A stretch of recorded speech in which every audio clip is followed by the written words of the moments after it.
Good morning everyone, welcome to Nirman study. मैं S Suman आपके अपने परिवार निर्माण स्टडी में स्वागत करता हूं। तो दोस्तों, जैसा कि आप लोग को पता है, अपना ये target course Bihar board 12th English के लिए चलता है, जिसका टारगेट है 95% से ज़्यादा मार्क्स लाना। और आशा करते हैं आप लोग वीडियो रेगुलर देखा करते होंगे, क्लियर ना? तो पूरा वीडियो ध्यान से देखा कीजिए, जो भी प्रॉब्लम हो वो कमेंट में लिखा कीजिए, कॉल कर दिया कीजिए, है ना। आपको कॉन्टैक्ट नंबर तो लिखा हुआ ही रहता है, बट सारा सिलेबस ध्यान से पढ़िए, ध्यान से, क्लियर ना, क्योंकि अब ज़्यादा टाइम नहीं है एग्जाम का। चलिए, तो हम लोग पिछले क्लास में पढ़े थे वॉइस का बेसिक कंसेप्ट दे दिए थे, वॉइस का एक स्ट्रक्चर जो बना के बता दिए थे। बोले थे ना, subject takes the place of object, object takes the place of subject, है ना। Any form of the verb should be change into V3, appropriate auxiliary verb is use, है ना, and after V3 by is use. करवा दिए थे इतना सारा कुछ। आज हम लोग पढ़ेंगे वॉइस को आगे लेके चलेंगे। जैसे देखिए, आप लोग टेंस पढ़े थे ना, तो टेंस में क्या था? सिंपल प्रेजेंट था, प्रेजेंट कंटिन्यूअस था, प्रेजेंट परफेक्ट था, प्रेजेंट परफेक्ट कंटिन्यूअस। उसी तरह पास्ट में भी था, उसी तरह फ्यूचर में भी था। बट मतलब वहाँ पे 12 था, 12 था। कितना हो जाता था? 12 हो जाता था। लेकिन हम लोग को यहाँ वॉइस में कम ही पढ़ना है, क्लियर? कितना का वॉइस बनता है वो सारा कुछ हम लोग देखेंगे। तो सबसे पहले आप लोग हेडिंग बनाए सिंपल प्रेजेंट। किसको लिखे? सिंपल प्रेजेंट लिखे, हेडिंग बनाइए सिंपल प्रेजेंट, क्लियर ना। और जैसे ही टेंस पढ़े आप लोग को तो याद ही है ना, सिंपल प्रेजेंट का स्ट्रक्चर क्या होता है। तो जरा बताइए तो सिंपल प्रेजेंट का स्ट्रक्चर। हाँ, पॉजिटिव वाला पॉजिटिव का स्ट्रक्चर बोलिए। Subject plus V1 V5 plus other word, यही ना। Subject plus V1 V5 other word. ये क्या है? एक्टिव है या पैसिव है? एक्टिव है, क्लियर ना। इसका पैसिव बनाना पड़ेगा। क्या करना पड़ेगा? इसका पैसिव बनाना पड़ेगा। तो चलिए पैसिव बनाते हैं। पैसिव के बारे में आप लोग को ये अदर वर्ड को हम लोग ऑब्जेक्ट लिख दे क्या? ऑब्जेक्ट। पैसिव बनाने के लिए क्या करना होता है पता है? इस सब्जेक्ट को ऑब्जेक्ट के जगह पे ले जाते हैं और ये ऑब्जेक्ट को सब्जेक्ट के जगह पे ले जाते हैं। तो लिखिए यहाँ पे सब्जेक्ट, उसके बाद आएगा हेल्पिंग वर्ब। क्या आएगा? हेल्पिंग वर्ब या एक्सिलरी वर्ब, दोनों एक ही चीज होता है, एक्सिलरी वर्ब। अब यहाँ पे एक्सिलरी वर्ब जो है किसका? हम बोले थे ये तो मेन वर्ब है। V1 V2 V3 V4 V5 क्या होता है? मेन वर्ब होता है। अब मेन वर्ब तो हेल्पिंग वर्ब है नहीं, ये तो मेन वर्ब है। और हम लोग को एक्सिलरी वर्ब चाहिए, क्योंकि पैसिव बनाते समय बिना हेल्पिंग वर्ब के, बिना एक्सिलरी वर्ब के पैसिव होता ही नहीं है। आ रहा है बात समझ में? जो पैसिव बनाएंगे, एक्टिव तो बिना हेल्पिंग वर्ब का भी, जैसे subject plus V1 V5 plus object हो गया, बात खत्म है। बट पैसिव बनाएंगे तो हेल्पिंग वर्ब चाहिए, और सिंपल प्रेजेंट में तो हेल्पिंग वर्ब होता ही नहीं है। तो याद रखिएगा, जितना भी सिंपल, जैसे simple present, simple past, simple future, ये सबके पास हेल्पिंग वर्ब नहीं होता है। क्या? ये सबके पास हेल्पिंग वर्ब नहीं होता है, बट इसका तो हम लोग को बनाना होगा ना पैसिव। तो पैसिव बनाएंगे तो हेल्पिंग वर्ब कहाँ से लाएंगे? तो हेल्पिंग वर्ब याद रखिएगा, जिसके पास अपना सिंपल हेल्पिंग वर्ब ना हो, जिसके पास अपना हेल्पिंग वर्ब ना हो, तो वो अपने से अगले वाले से उधार ले लेगा। क्या? अपने से अगले वाले से उधार ले लेगा। मतलब सिंपल प्रेजेंट के बाद क्या पढ़ते हैं हम लोग? प्रेजेंट कंटिन्यूअस ना। या सिंपल पास्ट के बाद क्या पढ़ते हैं? पास्ट कंटिन्यूअस ना। और सिंपल फ्यूचर के बाद क्या पढ़ते हैं? फ्यूचर कंटिन्यूअस ना। जी हाँ, तो किससे लेंगे उधार? प्रेजेंट कंटिन्यूअस से। तो इसको अगर लेना है उधार तो ये किससे लेगा? प्रेजेंट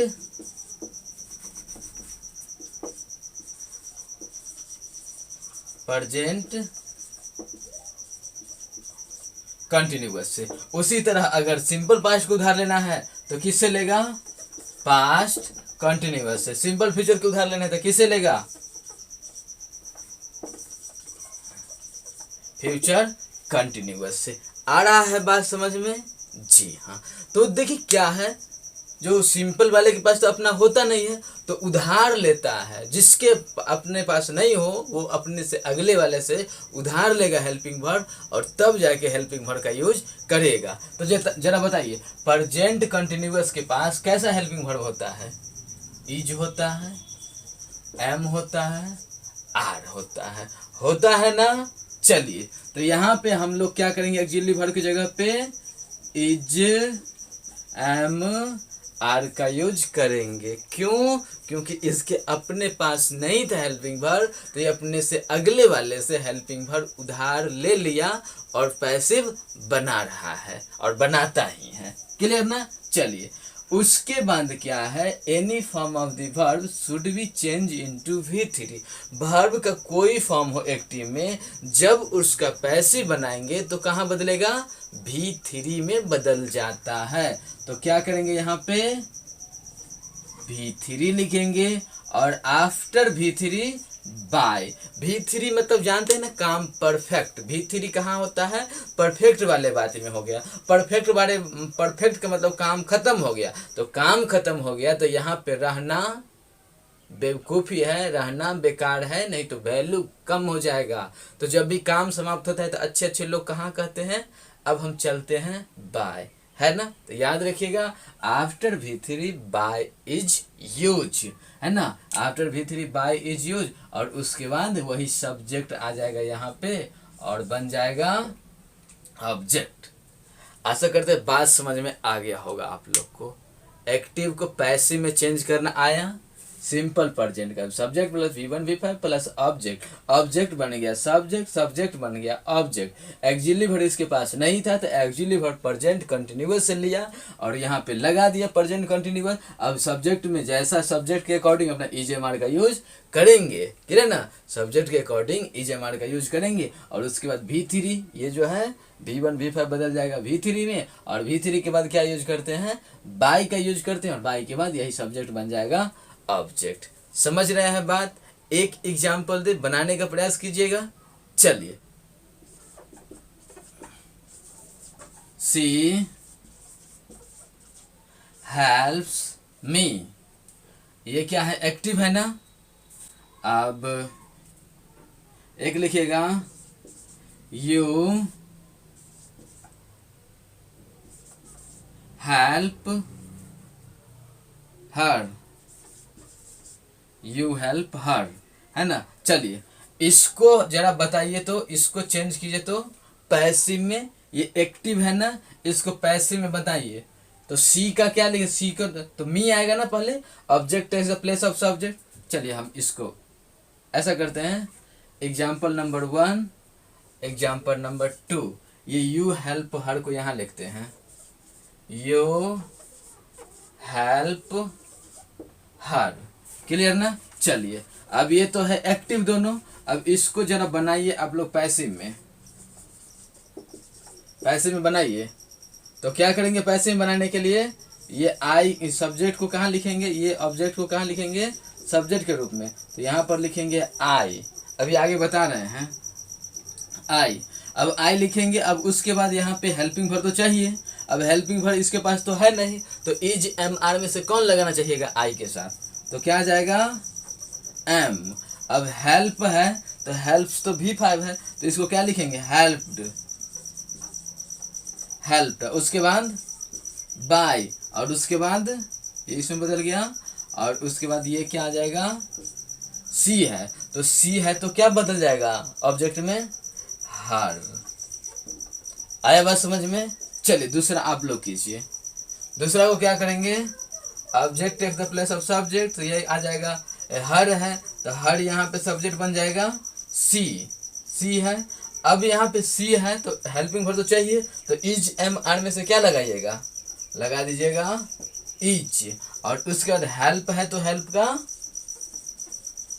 हेल्प्ड, उसके बाद बाय, और फिर यू का क्या होता है? ऑब्जेक्ट यू ही होता है, यू का ऑब्जेक्ट यू ही होता है। जरा इसका स्क्रीनशॉट लीजिए, और अगर आप लोग नहीं ये किए होंगे, क्या करता है, ऑब्जेक्ट सब्जेक्ट नहीं लिखे होंगे, तो हम उसको बता देते हैं आप लोग कैसे ऑब्जेक्ट कैसे सब्जेक्ट होता है। क्लियर ना? चलिए इसका स्क्रीनशॉट लीजिए। जब हम लोग सिंपल प्रेजेंट का बात कर रहे हैं तो क्या बनाए थे, जरा एक बार आप लोग बोलिएगा। पॉजिटिव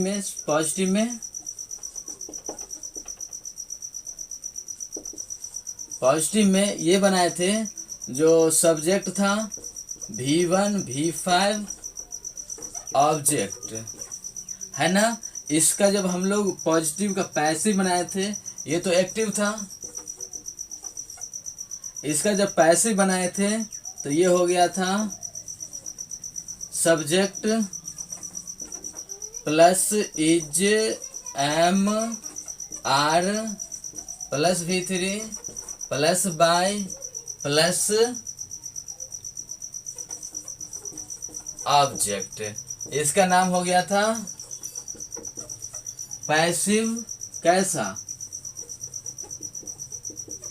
पॉजिटिव का। बट इसका जब हम लोग निगेटिव बनाएंगे तो क्या होगा, जरा इसका निगेटिव आप लोग बनाइए तो बोलिए जल्दी।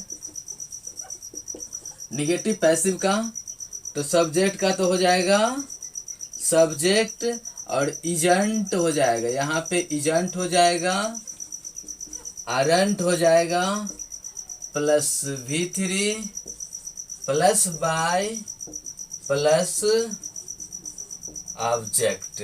समझ रहे हैं। चलिए इसका इंट्रोगेटिव बताइए तो।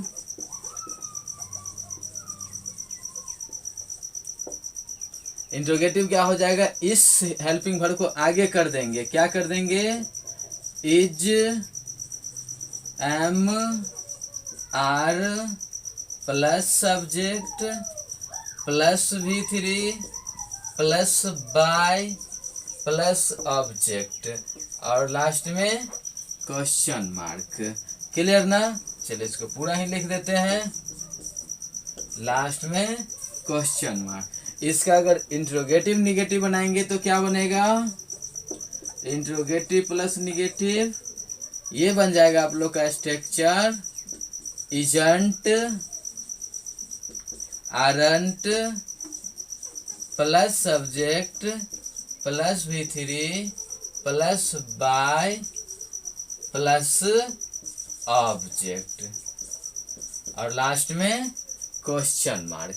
नेक्स्ट अगर WH बनाएंगे तो क्या हो जाएगा, WH word plus is am are plus subject plus V3 plus by plus object और लास्ट में क्वेश्चन मार्क। और WH वर्ड आप लोग समझते हैं ना, what where when why how को क्या बोलते हैं, WH वर्ड बोलते हैं। व्हाट मतलब क्या, वेयर मतलब कहाँ, व्हेन मतलब कब, हाउ मतलब कैसे, व्हाई मतलब क्यों। यही सब का यूज बस करना है अभी। क्लियर ना। चलिए एक होता है WH निगेटिव, समझते हैं ना, WH प्लस निगेटिव, है ना। तुम्हारे पापा क्यों नहीं दिल्ली में रहते हैं, ये क्या हो गया, WH निगेटिव। तो इसका स्ट्रक्चर कैसे बनेगा, WH वर्ड प्लस इजेंट या aren't plus subject plus V3 plus by plus object.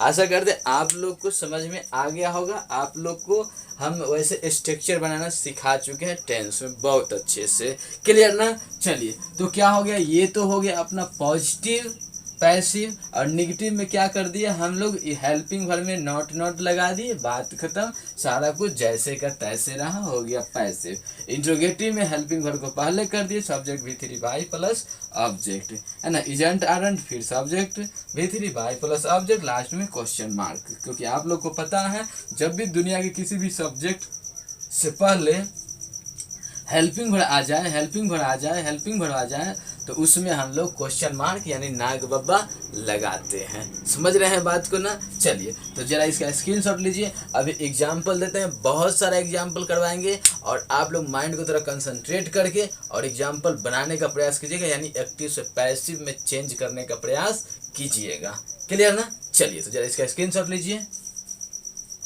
तो हम अब ये उम्मीद कर सकते हैं कि आप लोग को पूरा कंसेप्ट क्लियर हो गया, पूरा स्ट्रक्चर समझ में आ गया, सारा कुछ समझ में आ गया। अगर कितना भी बड़ा से बड़ा एग्जाम्पल दे, कैसा भी एग्जाम्पल दे, तो आप लोग बना लीजिएगा इजी वे में। क्लियर ना? तो चलिए देखते हैं फर्स्ट एग्जाम्पल। फर्स्ट एग्जाम्पल क्या है? I respected you, I respect you, I respect you. तो जरा इसको पैसिव बनाइए, तो एक्टिव है, पैसिव बनाइए। तो पैसिव बनाएंगे तो यू कहाँ आ गया? यहाँ। तो यू, क्योंकि देखिए ये सब्जेक्टिव केस और ये ऑब्जेक्टिव केस। सब्जेक्ट आई होता है सब्जेक्टिव केस, उसका ऑब्जेक्टिव मी, वी का ऑब्जेक्ट अस, यू का ऑब्जेक्ट यू ही होता है, ही का ऑब्जेक्ट हिम होता है, सी का ऑब्जेक्ट हर होता है, दे का ऑब्जेक्ट देम होता है, और राम का ऑब्जेक्ट राम ही, अन्नू का ऑब्जेक्ट अन्नू ही। मतलब नाम का ऑब्जेक्ट नाम ही होता है, उसमें कोई चेंज नहीं होता है, कोई फर्क नहीं होता है। चलिए, तो ये क्या है? आई रिस्पेक्ट यू। तो यू तो आ गया, और यू के साथ इजे मार में से क्या आता है? तो आर आता है, आर लगा दिए। और any form of the verb should be change into V3। तो ये रिस्पेक्ट बदल गया रिस्पेक्टेड में, और after V3 by is use. और आई था तो आई का ऑब्जेक्ट, देखिए आई सब्जेक्ट है तो आई है, लेकिन ऑब्जेक्ट में मी है, तो क्या हम लोग लिख दिए? मी। सेंटेंस सही हुआ? कितने लोग का सही हुआ? ईमानदारी से सही का निशान लगाइएगा। चलिए नेक्स्ट एग्जाम्पल। सी ऑलवेज हेल्प मी, सी ऑलवेज हेल्प मी। बनाइए इसको, सी ऑलवेज हेल्प मी को। तो मी को कहाँ ले जाएंगे? सब्जेक्ट के पास, तो मी हो गया। और ये मी को सब्जेक्ट बनेगा आई, क्योंकि ऑब्जेक्ट में मी है तो आई। अब हेल्पिंग वर्ब में क्या करेंगे? यहाँ पे इज एम आर में से एम लगाएंगे, आई है इसलिए। Appropriate actually verb is use, याद है ना? चलिए, और ऑलवेज है तो ऑलवेज, और V3 ये भी बना है, कैसे बदल जाएगा? V3 में, और उसके बाद बाय, और उसके बाद सी का ऑब्जेक्ट, सी का ऑब्जेक्ट हर। तो क्या लगा दिए? हर लगा दिए। आ गया समझ में? नेक्स्ट एग्जाम्पल देखिए। नेक्स्ट एग्जाम्पल क्या है? Do you play cricket, interrogative आ गया। डू यू प्ले क्रिकेट, तो क्या आ गया? क्रिकेट बनेगा सब्जेक्ट, तो इसको ले आए यहाँ। अब ये हेल्प, ये एक्सिलरी वर्ब है, तो एक्सिलरी वर्ब का इंट्रोगेटिव सेंटेंस में आप लोग क्या जानते हैं? जो एक्सिलरी वर्ब से स्टार्ट होता है ना, हाँ, तो एक्सिलरी वर्ब में जब क्रिकेट है तो क्रिकेट तो एक है, सिंगुलर है, तो इज एम आर में से क्या लगाइएगा? इज लगाइएगा ना? जी हाँ। तो क्या लिखे? Is cricket. और प्ले जो है, ये प्ले क्या हो गया? प्लेड में V3 में चेंज हो गया, प्लेड बाय यू का ऑब्जेक्ट यू ही। यू यहाँ सब्जेक्ट का काम कर रहा है, ऑब्जेक्ट बनाएंगे तो यू ही। देख रहा है ना, यू का ऑब्जेक्ट यू। आ रहा है समझ में? चलिए नेक्स्ट देखिए। Why does he buy cigarette, why does he buy cigarette, क्या आ गया? WH आ गया ना? चलिए, तो WH इसमें क्या हो जाएगा? सिगरेट ऑब्जेक्ट, तो ये बन जाएगा सब्जेक्ट। लेकिन WH वर्ड का क्या होता है? WH वर्ड ही होता है पहले। तो WH वर्ड का वाई का तो वाई लिख देंगे, वाट रहता तो वाट लिखते, वेन रहता तो वेन लिखते, हाउ रहता हाउ लिखते, तो जो रहेगा वही लिख देंगे। और डू डज के जगह पे इज एम आर में से कोई भी लगाएंगे जो सब्जेक्ट के अकॉर्डिंग हो। तो सिगरेट है तो सिगरेट के लिए एक सिगरेट सिंगुलर का बात हो रहा है, तो इज एम आर में से क्या लगाइएगा? इज एम या आर, तो इज लगाएंगे, इज लगा दे। उसके बाद सिगरेट, और V1 है ना, ये बदल जाएगा V3 में, तो बाई का क्या हो जाएगा? बाउट हो जाएगा। समझ रहे हैं? बाई का बाउट हो गया, क्योंकि ये V3 है, और V3 के बाद बाई, और यू का यू, क्योंकि यहाँ क्या है? ये ही है ना, तो ही है, तो इसका ऑब्जेक्ट क्या हो जाएगा? यहाँ पे ही का ऑब्जेक्ट देखिए तो हिम हो जाएगा। देखिए ऐसी ध्यान दिया कीजिएगा, ध्यान दीजिएगा तभी पकड़ाएगा ना। हाँ, तो क्योंकि ये सब्जेक्ट है तो उसका ऑब्जेक्ट हिम होगा। क्लियर? नेक्स्ट। सी टीचेज अन्नू, सी टीचेज अन्नू, वह अन्नू के द्वारा पढ़ाई जाती है वह। तो यहाँ पे क्या हो जाएगा? इसका पैसिव जब बनाएंगे तो क्या हो जाएगा? अन्नू इज, अन्नू, ये अन्नू बन गई सब्जेक्ट, अन्नू। अब इज टॉट, V3 टीच का, टीचेज का V3 टॉट बाय हर। सी का ऑब्जेक्ट हर है, सी है तो इसका ऑब्जेक्ट हर हो गया। तो क्या लिखे? Annu is taught by her. Clear? Next example. You help me, तो क्या बनाएंगे? इसको यहाँ पे लिख दे, शायद नीचे नहीं दिखेगा शायद इसलिए, तो क्या बना दिए? यू का ये मी बदल जाएगा, सब्जेक्ट में था आई, और आई के साथ इज एम आर में से क्या लगाएंगे? एम लगाएंगे। और हेल्प का V3 हेल्प्ड, और after V3 by is use, तो लगा दिया बाय, और ये जो था यू का ऑब्जेक्ट यू ही हो जाएगा। क्लियर क्लियर क्लियर, समझ रहे हैं? कितने लोग का सब सही हुआ? चलिए बहुत अच्छा। जिनका नहीं भी सही हुआ होगा, सीखे तो होंगे ना, समझ में आ गया, कॉन्सेप्ट क्लियर हो गया, मजा आ गया, तो प्लीज इस वीडियो को जितना अपना दोस्त उन सारे के बीच शेयर कर दीजिए, क्योंकि देखिए जितना अपना बड़ा फैमिली रहेगा उतना और ज़्यादा बढ़िया से बढ़िया कंटेंट देंगे। तो प्लीज़ अपना जितना भी रिलेटिव है, जितना भी जान पहचान का है, सबके बीच इस वीडियो को शेयर कीजिए और लाइक कीजिए, क्लियर ना? और अगर पहली बार चैनल पे होंगे तो सब्सक्राइब कर लीजिए। Thanks for watching this video.